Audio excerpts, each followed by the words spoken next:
Numa manhã, 3 amigas de 12 anos foram passear num bosque quando de repente uma delas desfere 19 facadas em uma das meninas. 2 fugiram e o pior, o crime foi planejado por elas meses antes. Sejam muito bem-vindos. O caso de hoje é uma história bizarra que até me arrepia porque ela gira em torno de uma lenda, o Slenderman. Então vamos saber o que aconteceu nesse dia. Eu sou a Loba e nessa noite eu vou contar uma história para você. Vinheta.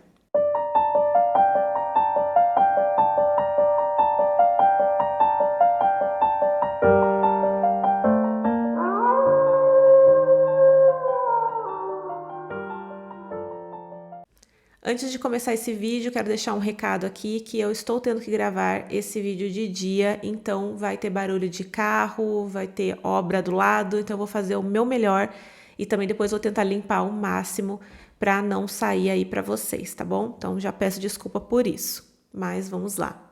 No dia 31 de maio de 2014, 3 amigas, Morgan, Anissa e Peyton, que também era chamada de Bella, então eu vou chamar ela assim, as 3 moravam no estado do Wisconsin, nos Estados Unidos, e elas estavam comemorando o aniversário da Morgan.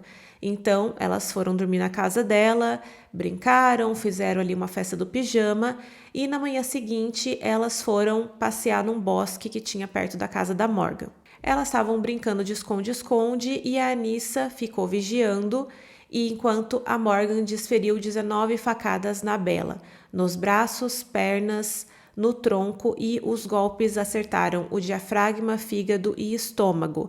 Depois disso, elas disseram que iam buscar ajuda, mas elas fugiram. Então, a Bella, ela conseguiu se arrastar até a beira da estrada e ela foi socorrida por um ciclista. Ela passou por uma cirurgia de 6 horas e o médico disse que uma das facadas não acertou o coração por 1 milímetro. Algumas horas depois, a Morgan e a Anissa, elas foram detidas enquanto elas caminhavam pela beira de uma estrada e elas percorreram quase 8 quilômetros, ainda estavam com a arma do crime que estava numa mochila e elas disseram que elas estavam indo para casa do Slenderman que tinha mandado elas fazerem isso. Mas antes, vamos falar aqui sobre quem é o Slenderman, o que é essa lenda. E, gente, eu preciso confessar para vocês que antes de eu saber da história real, eu morria de medo dessa figura, até eu entender como ela foi criada e como que ela surgiu aí na internet. Então eu vou contar para vocês entenderem também. O Slenderman foi criado em 2009 por um tipo de concurso de um site que traduzindo se chamava Algo Horrível. E a competição era de quem conseguia criar o melhor tipo de figura, o melhor tipo de foto paranormal usando o Photoshop. E um cara chamado Eric, ele criou essa figura e ele colocou ela em montagens com fotos de criança. Então ela ficava escondida no fundo e ele teria se inspirado em alguns livros do Stephen King. E o Slenderman era um homem bem alto, sem rosto e com alguns tentáculos. Ele fez isso, por vários dias, foi criando essas imagens, colocando essas crianças na foto em preto e branco, e aí os fãs dos fóruns começaram a criar suas próprias versões também. Então as histórias por trás da imagem começaram a ser criadas, e aí que foi, aumentando cada vez mais essa lenda. O Slenderman conseguia esticar os braços como se fossem tentáculos, ele conseguia assumir formas diferentes, e ele também se escondia na floresta e se transformava em árvores e galhos. Supostamente, ele segue uma rotina antes de atacar as vítimas, então a sua primeira etapa é a observação, onde ele fica por algum tempo apenas observando seus alvos. Ai, credo! Eu já vi diversos vídeos de lugares diferentes onde ele pode ter surgido ou aparecido, então essa lenda foi se espalhando tanto que isso virou filme, jogo de videogame, vídeos aí pela internet, montagens, Tem até uma história alemã que dizia que uma criatura, um homem muito alto e com o rosto desfigurado, ele habitava uma região da Floresta Negra. E a lenda diz que ele era uma fada vingativa que perseguia crianças que eram desobedientes ou que tinham segredos dos seus pais. Então, cada país, cada lugar foi criando a sua versão do negócio. Então, essa que é a história por trás da lenda. Agora vamos voltar ao caso para a gente entender o que levou essas meninas a cometerem esse crime. A polícia recebeu uma ligação às 9h30 da manhã de um ciclista que disse que tinha encontrado uma garota que parecia ter sido esfaqueada. E quando ele perguntou para Bella quem fez isso com ela, ela disse que tinha sido a sua melhor amiga. Então, assim, rapidamente essa notícia se espalhou pela cidade, já era falada em rádio, em todo quanto é lugar, porque a cidade ficou em choque, né, com aquilo que tinha acontecido com melhores amigas e com crianças, né, com pessoas de 12 anos. Como eu disse, algumas horas depois, as duas foram encontradas numa rodovia que ia em direção a uma floresta e elas foram levadas para serem interrogadas. Elas foram interrogadas separadamente e ambas disseram ao policial que elas tinham cometido esse crime na tentativa de agradar o Slenderman. Então, o objetivo das meninas era subir na hierarquia do mundo do Slenderman, inclusive morar na sua mansão após o assassinato. Elas também disseram que o Slenderman poderia atacar toda a família delas se elas não fizessem isso que elas fizeram com a Bella. Então vamos lá, o que a Morgan disse no depoimento dela? Lembrando que ela era a melhor amiga da Bella e foi ela que desferiu os golpes. Ela disse que a outra amiga, a Anissa, disse que ela precisava fazer isso, senão ele acabaria com a família das duas. Então ela conta que desde dezembro elas estavam planejando fazer isso e elas ficaram, né, por meses pensando nisso, quando e onde que elas fariam. Então a Anissa falava para Morgan que isso tinha que acontecer. Já no depoimento da Anissa, ela disse que ela lia várias histórias do Slenderman, ela chorou durante todo o depoimento e ela disse que a Morgan já tinha visto ele quando ela tinha 5 anos de idade, mas a Morgan disse que não. Então tem bastante contradição no depoimento das duas. A Anissa também disse que ela bateu a cabeça da Bella numa pedra para que ela desmaiasse, porque ela tinha lido numa creepypasta, que é onde ela lia essas coisas, que era mais fácil você desmaiar a pessoa antes de tirar a vida dela, era mais fácil que a pessoa tivesse desacordada. Em uma outra fonte eu li que a Anissa disse que o ataque aconteceu no banheiro desse bosque porque ela sabia que ali tinha um ralo que pudesse escoar o sangue. Então, eu não sei qual que é a versão correta, se elas estavam no meio do bosque ou se elas estavam dentro do banheiro do bosque. A Morgan, ela não queria fazer isso, ela deu a faca para a Anissa de novo e disse que não conseguia, mas a Anissa ficou insistindo e disse que ela tinha que fazer, então a Morgan fez. Elas falaram que iam buscar ajuda, né, para Bella e saíram correndo e não voltaram mais. O lugar onde ficaria supostamente essa mansão do Slenderman ficava a 6 horas de distância dali, então elas iam caminhando.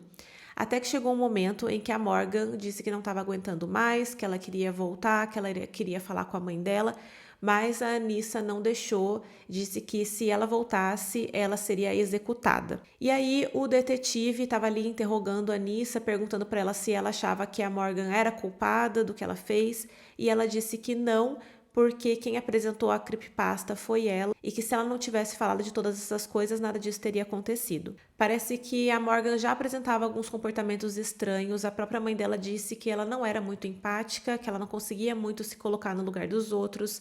Ela disse inclusive que elas estavam assistindo o filme do Bambi e quando a mãe do Bambi morre, ela não sentia nada, sabe? Ela não conseguia ficar triste, nem esboçar nenhuma reação. E é claro que isso não significa que uma pessoa que não chora, né, uma pessoa que não demonstra tanto os seus sentimentos tenha um problema. Não significa que essa pessoa seja uma pessoa ruim. Mas meio que essas reações são esperadas por todo mundo, né? A mãe dela descreveu ela como floridamente psicótica e os agentes disseram que frequentemente durante ali o interrogatório, né, ela falava sozinha, ela fingia que era um gato e a própria Morgan disse que ela tinha alucinações e que ela via unicórnios. Ela também era uma menina que acreditava muito em fantasias para a idade dela, ela acreditava no Papai Noel e ela era vidrada nessa história do Slenderman. Ela chegava a mostrar para a mãe, ela via vídeos sobre isso, mas a mãe não ligava muito porque a mãe também gostava de filmes de terror, dessas coisas, então achava que era só uma fase, né? Já a Anissa, ela era uma menina muito quieta, ela não tinha muitos amigos, ela sofria muito com isso e ela não conseguia interagir muito com as pessoas. Ela também sofria bullying na escola. Então, quando ela conheceu a Morgan, ela e a Bella já eram melhores amigas. Ela chegou depois. E a Bella disse que ela sentia que a Morgan precisava, né, de amigos, que as duas eram bem diferentes dela, digamos assim, e ela também sentia que depois que a Anissa chegou, começou a rolar meio um ciúme ali entre as duas, né? Ciúme da Bella. Principalmente a Anissa demonstrava esse ciúme da Morgan com a Bella. Mas vamos lá, como foi o julgamento então das duas meninas? A Anissa e a Morgan, elas tiveram uma fiança estabelecida em US$ 500.000. A Morgan foi acusada de tentativa de homicídio em primeiro grau, quando tem premeditação para um fim, que é tirar a vida de uma pessoa, e a Anissa foi acusada de tentativa de homicídio em segundo grau. E no estado do Wisconsin, acima de 10 anos, você já é julgado como adulto. Elas poderiam pegar uma pena de 65 anos de prisão pelo crime. Os advogados das duas queriam muito que elas fossem julgadas pela vara da infância e juventude, porque daí elas ficariam presas até completarem a maioridade, né? E aí vários profissionais foram chamados para analisar o caso, para avaliar as duas, para avaliar o psicológico delas, né? E se elas sofriam de alguma doença mental. E a conclusão que eles chegaram foi: a Anissa foi diagnosticada com um transtorno delirante e a Morgan foi diagnosticada com esquizofrenia precoce. O juiz entendeu que elas tinham uma decisão consciente no momento do crime, então elas seriam julgadas como adultas. A Anissa foi condenada a 25 anos de prisão perpétua e é uma sentença indeterminada porque ela vai mudando conforme o tempo e conforme eles forem observando. Então, exigia pelo menos 3 anos de confinamento e tratamento em Instituto Psicológico Forense Estadual, seguindo a supervisão comunitária até 37 anos. A Morgan recebeu uma sentença máxima de 40 anos para esse tipo de crime e uma sentença indeterminada que requer pelo menos 3 anos de confinamento, além de tratamento involuntário em Instituto Psiquiátrico até a resolução completa dos sintomas ou até 53 anos de idade, o que ia acontecer primeiro. E se ela for liberada, ela vai permanecer sob supervisão comunitária e vai passar por reavaliações periódicas para identificar a necessidade de restituição ou tratamento adicional, ou os dois, né? Ou voltar a ficar presa e ter o tratamento junto. Em 2021, a Anissa, que então tinha 19 anos, enviou uma carta ao tribunal dizendo que ela estava profundamente arrependida pela agonia, dor e medo que ela causou para a Bella e também para toda a comunidade. Em setembro do mesmo ano, ela foi liberada, mas com várias estipulações, então ela tinha que ser monitorada 24 horas por GPS, ela tinha que pedir permissão para deixar o estado do Wisconsin e também ser monitorada pelo Departamento de Saúde do estado. Em 11 de setembro de 2023, a estipulação do GPS dela foi removida, mas o uso da internet dela é monitorado e, como parte da liberação supervisionada, ela não tem permissão para usar nenhum tipo de mídia social. Ela também é obrigada a tomar medicação psiquiátrica e é escoltada às sessões regulares de aconselhamento por um assistente social. Ela é obrigada a morar com o pai dela enquanto ela estiver sob supervisão do tribunal. Então, ela não pode morar sozinha. Em dezembro de 2015, a Morgan começou um tratamento novo a longo prazo com uma medicação antipsicótica que permitiu que ela começasse a entender o que ela tinha feito e exibisse sentimentos apropriados, né, relacionados ao crime, como culpa e remorso. Então, ela teve aí uma melhora no caso dela. Em 2020, os advogados da Morgan entraram com um pedido para que ela fosse julgada novamente como menor de idade, né, para que ela fosse julgada pela Vara da Infância e Juventude, mas em 2021 a Suprema Corte do Wisconsin recusou a ouvir esse recurso. E também as duas não podem manter contato entre si. Os advogados da Morgan, eles continuam tentando entrar com recurso para que ela responda a liberdade condicional, mas os pedidos são sempre negados e, inclusive, numa última audiência, agora em 2024, foi negado novamente. Então, ela permanece presa. Em 2019, a Bella, que na verdade é Peyton, né, apareceu publicamente pela primeira vez com 17 anos. Antes, a imagem, né, o nome dela eram protegidos. E ela disse que ela não pensa mais nas suas cicatrizes, que ela se solidariza com a mãe da Morgan por todo o ódio que ela recebe na internet e que hoje em dia ela agradeceria a Morgan porque depois de tudo que ela passou, ela tomou a decisão de começar a cursar medicina. Bom, agora vamos às considerações finais. Eu acho que um ponto nesse caso é que, como eu mencionei no último vídeo, nós adultos conseguimos separar a fantasia da realidade. E não é porque nós gostamos desse tipo de assunto, nós vemos filmes de terror, que nós vamos cometer crimes. mas as crianças elas não têm o cérebro desenvolvido completamente para ter esse entendimento do certo e do errado e que a morte é para sempre e que não tem volta. Então, eu já vi assim vários casos em que crimes são cometidos por crianças que elas não sabem distinguir a fantasia da realidade, elas não tinham noção das consequências das coisas que elas estavam fazendo. Esse caso levantou muitos questionamentos ali na região de até onde os pais estavam observando mesmo os filhos, se não estava acontecendo nenhum tipo de negligência. E depois que tudo isso aconteceu, a Morgan descobriu que o pai dela também tem esquizofrenia.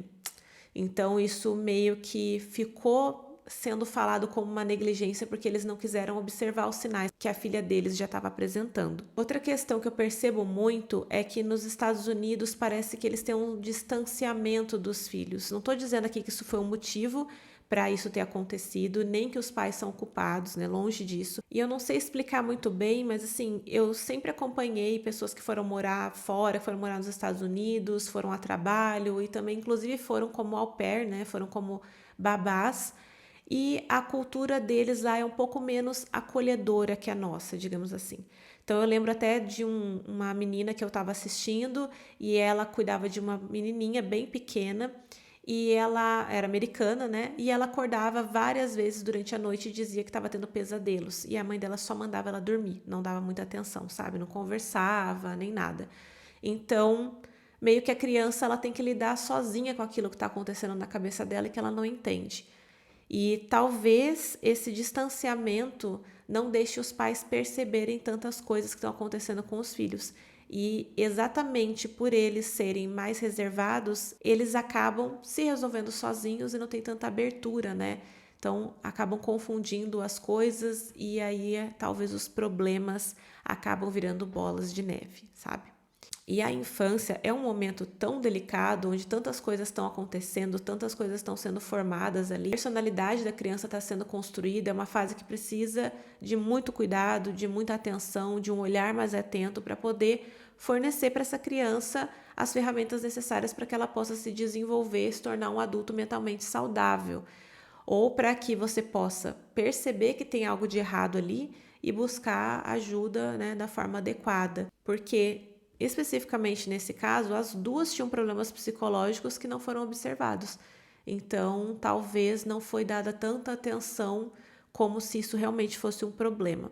E é bem complicado esse caso. A gente não pode julgar os pais também, mas ao mesmo tempo a gente fica pensando, será que algo não poderia ter sido feito para que isso tivesse sido evitado, né? A mãe da Morgan já disse que ela via algumas coisas estranhas na filha dela ali, que ela tinha pensamentos estranhos e nada foi feito. Então, eu não sei, gente, é muito complicado isso. Bom, mas agora eu vou indo. Me digam aqui o que vocês acham desse caso. Ah, e outra coisa que eu quase esqueci de mencionar. Os conteúdos do Slenderman foram bloqueados em todo o distrito escolar ali onde as meninas moravam e o criador divulgou uma declaração de condolências pelo ocorrido.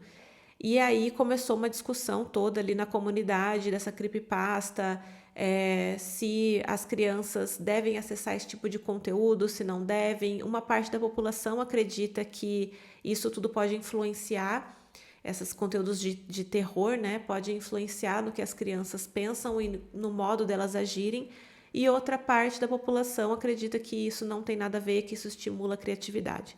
Então, me digam aqui o que vocês pensam sobre isso. Agora sim, eu vou indo. Não esquece de se inscrever no canal, de deixar o seu like e de enviar para alguém que possa gostar desse conteúdo. Um beijo e até o próximo. Tchau!